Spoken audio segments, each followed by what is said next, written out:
He was snatched from death at the hands of a murderous king, yet raised inside that king's royal household. He became a murderer, then a fugitive in a foreign land, and there, in exile, he was chosen by God to return and confront his former royal family and lead his people to freedom. And to this day, he remains the most famous prophet in Israelite history. But what if Moses wasn't unique at all? What if his story is simply a copy and a retelling of a much older myth? Most people are familiar with the biblical origin story of Moses, but what many don't realize is that it closely mirrors another ancient tale etched onto 4 clay tablets currently residing at the British Museum, known as the Sargon Legend or the Sargon Birth Legend, and many claim that it was written 1,000 years before the story of Moses. But is this claim true, or is it simply internet theology? Well, the answer may surprise you.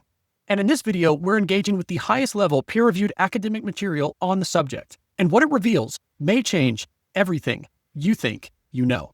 Now, before diving into this peer-reviewed academic material, what I want to do is provide an overview of the Sargon legend. And if you're not familiar with the Moses birth story, I would highly recommend you go back and reading Exodus chapter 2, verses 1 through 10. Very short section. And actually, it'd be better if you went back and read chapter 1, starting at verse 8, through chapter 2, verse 10, to get the full context of that story.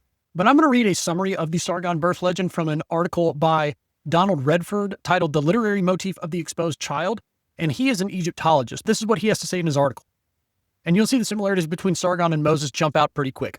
Sargon is born into a secret family which has apparently been at home in upland country. His birthplace, however, is a city on the Euphrates, where his mother puts him in a reed ark and casts him upon the river. Found by a drawer of water, Sargon is brought up as his son. He then states that there's no reason for the secrecy of the birth, but then continues by saying Sargon was probably not the object of a jealous king's search, but simply the bastard offspring of a woman whose station in life condemned her to childlessness. Now, the similarities are fairly obvious. There's a mother who has a child that needs to conceal this child, and the only way she can do it is to construct this type of reed basket and send this child down the river, where this child is eventually rescued and then raised by someone else.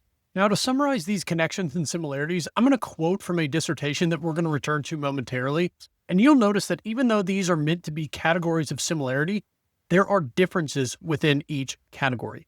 The first is that Sargon and Moses both have mysterious origins. Secondly, they both have humble beginnings.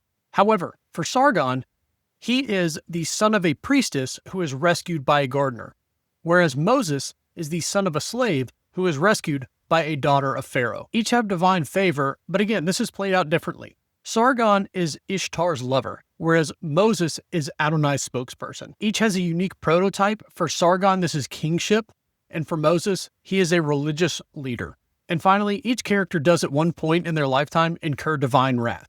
Now, the reason that much attention has been drawn to this legend and the Moses story is the fact that the Sargon birth legend commemorates the birth of Sargon I, who was the founder of the Akkadian Empire and established his rule in capital city at Akkad. And his rule was from 2334 to 2279 BCE. And this is precisely why you get individuals claiming that the Sargon birth legend was written 1,000 years before the story of Moses. But this is jumping to conclusions far too quickly. Because while the story does contain archaic elements that would match the time period of Sargon I, this is something that is common throughout the ancient Near East. In fact, it was ubiquitous across those cultures.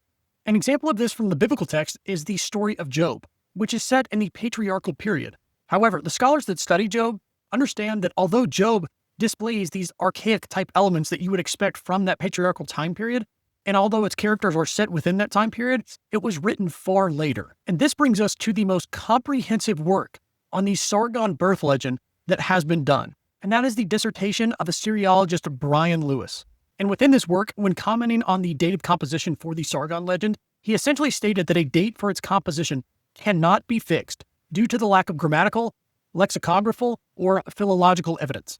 However, he did present evidence for various time periods of composition. And regarding the reign of Sargon I, Lewis stated that it would seem unlikely that the Sargon legend originated during the reign of Sargon I. And he even went through and provided a list of potential kings of Assyria that stood out as potential candidates for when this tale was written. And after going through this list, he only spent time on one of these figures. And this is what he stated. Now we will consider another interesting possibility, that the legend of Sargon of Akkad was composed during the reign of a king bearing the same name. This king was Sargon II, who ruled nearly 1,500 years after Sargon I. And this was due to the fact that Sargon II rose to power in a very unusual manner. And again, while a date cannot be fixed for composition, Lewis went through a long list of data concerning the evidence for a date of composition between 721 and 705 BCE, the reign of Sargon II. If the legend had been written during the reign of Sargon II, it would probably be a product of his later years. So that would be that 705 BCE era. And again, one of the driving factors of Sargon II being the candidate for the date of composition is the fact that Sargon II bears the same name as Sargon, and with his rise to power coming in a very unusual manner, many stating that perhaps he was a usurper and even illegitimately rose to power, it's interesting that he took the name Sargon, because the name Sargon in Akkadian literally means the king is legitimate or true king. Now, I want to be clear, Lewis is not arguing that the Sargon legend was composed during the reign of Sargon II. He is simply listing out options for when it could have been composed and the evidence to support those options. There's also evidence from the 4 tablets at the British Museum. 3 of these 4 tablets are written in the Neo-Assyrian script, which ranges in date from 900 to 700 BCE. So that 700 time period would match the reign of Sargon II. And the 4th fragment was written in Neo-Babylonian script, which is probably even later. And there's 2 very important takeaways from this. One is that there is over a 1,000-year gap between when Sargon I lived and when the earliest legends of his birth were written.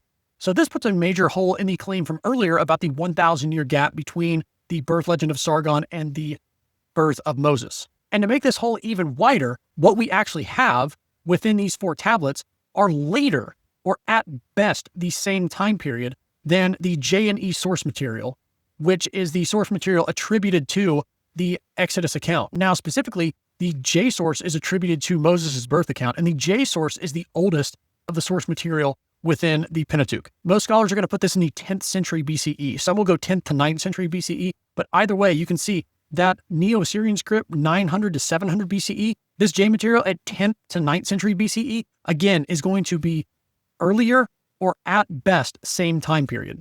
However, most agree, and I would as well, that the Sargon legend dates to much earlier than the 4 tablets that we have preserved. And in fact, the Neo-Babylonian script lends support to this. Even though it's likely written at a later time period, it indicates that this story was circulating in wide parts of the empire and not contained to one specific region. However, you could make a similar case for the Moses story as well, that prior to its composition, it was likely going around as an oral tradition. And that brings up an interesting question. Does this mean that the Sargon legend was stolen from Moses? No, that is not what I'm suggesting here at all. This is not a flip the script 180 degrees and turn it completely on its head video. But it does appear that there is something bigger going on here than simply copying or stealing a story.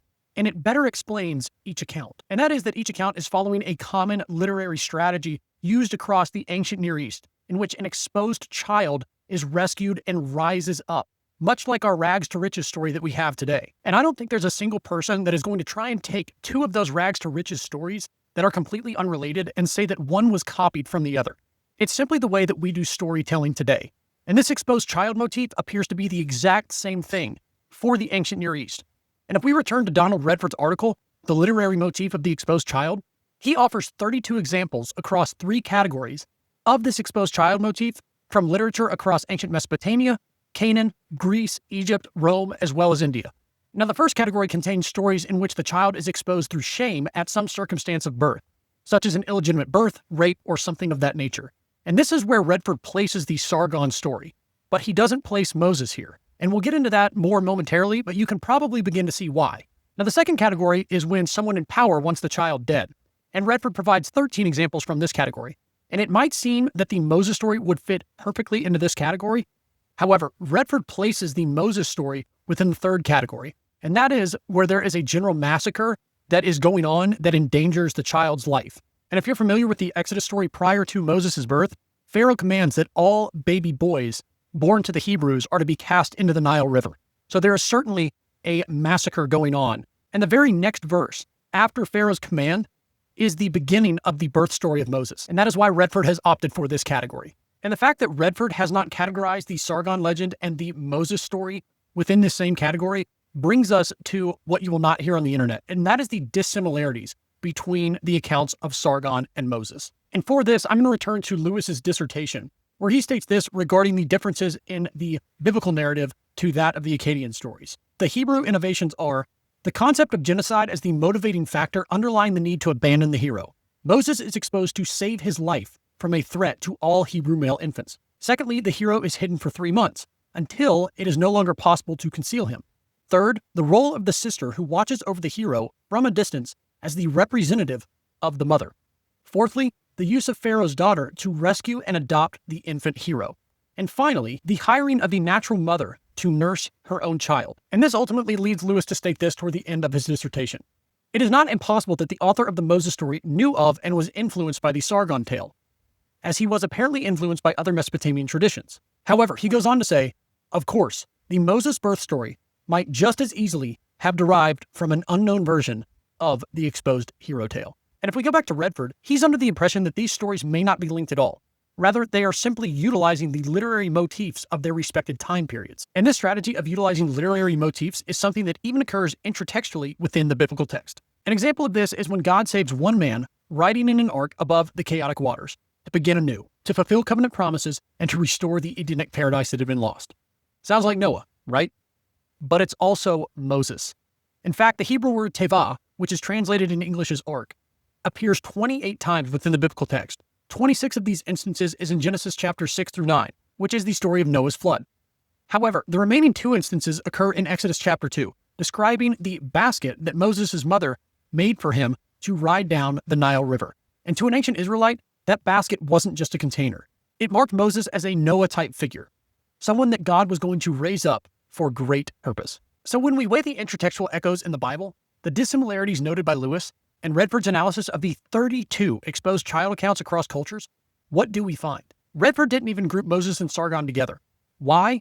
Because of their differences. And when you add in the dating, the J source of Exodus 2 reaches back to the 10th to 9th centuries BCE, versus the Sargon legend, likely composed between 900 and 700 BCE. And based on the evidence we observed, it might even be closer to that 700 BCE era. And this actually suggests that the Moses account was likely composed prior to the Sargon legend, contrary to the claim that the Sargon legend was composed 1,000 years before the story of Moses. And all of this makes the idea that the story of Moses borrowed or even stole from the Sargon legend collapse. Instead, what appears to be is that both stories draw on the literary motifs of their day to tell how a hero was born, but not a hero out of fairy tales or fiction. Heroes tied to real historical figures. But what do you think? Let me know in the comments below, and don't forget to like, subscribe, and check out my other videos and playlists on mythology.